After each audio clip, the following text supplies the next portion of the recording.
Hi, my name is Billy D'Addario, and I am a romance writer and YouTuber, and I have a confession to make.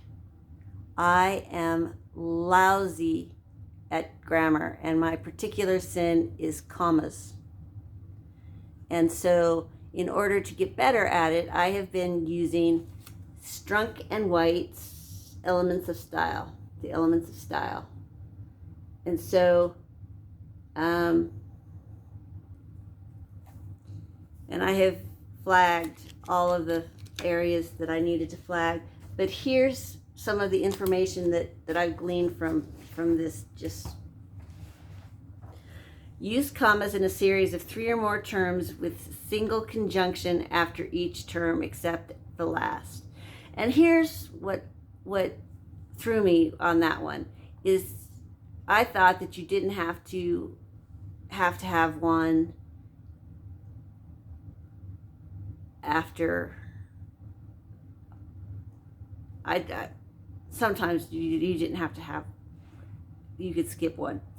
Anyway, enclose parenthetical expressions between commas. See, I didn't know what a parenthetical expression was, so I missed that one.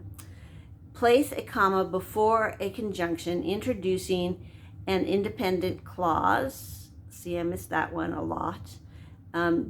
Do not join independent clauses together with a comma, because then it becomes a run-on sentence. And do not use periods for commas, because again, you just screw things up. So anyway,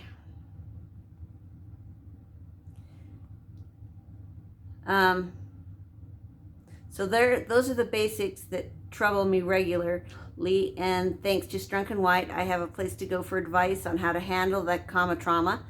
And this is a great reference book. This is not like Sasha Black's book. It's not a read from cover to cover and then keep it first for a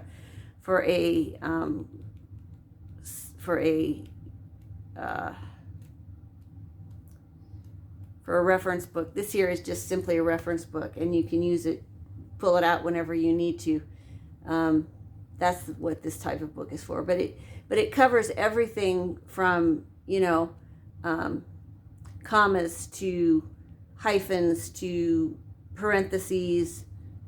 And then there's a whole chapter on elements of style.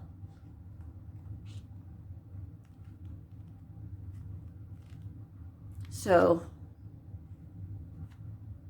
active voice, it's got it all in here. And it's a pretty little book. So I suppose if you wanted to, you could read it all, but it's pretty dry. The first edition of this was written in and I didn't realize this. The first edition was written in 1869, and it hasn't changed very much in all that time. So that's pretty impressive that our language has not, the basics of our language has not changed in all that time. So I highly recommend the book. I started using this book when I took an editing class back in college. My technical editing class back in college, it was a requirement that we have this book and that we use it. And back then, I was able to tell what a parenthetical clause was, and it was not a big deal for me to tell what a parenthetical clause was. And if I'm editing, I'm able to do it because I'm going sentence by sentence. But as I'm writing, I have a harder time because my thoughts are flowing faster, and I don't want to take the time to stop my thoughts flowing in order to check each and every sentence out and figure out which one is the parenthetical sentence and should it have a comma or not. So I miss commas in places like that. So anyway, I forget and I miss commas, and I have sentences that that are difficult and don't make sense. But the more I'm writing and the more I'm checking my sentences and editing my work, my self-editing my work, the better I'm getting at recognizing when there should be a comma. So I am getting better.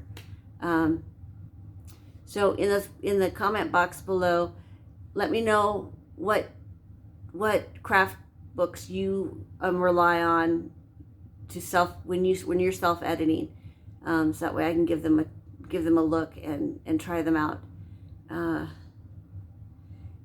Don't forget to give me a thumbs up if you like this content, and subscribe so that way you don't miss any of my future content. And keep writing, and I love you guys. Bye.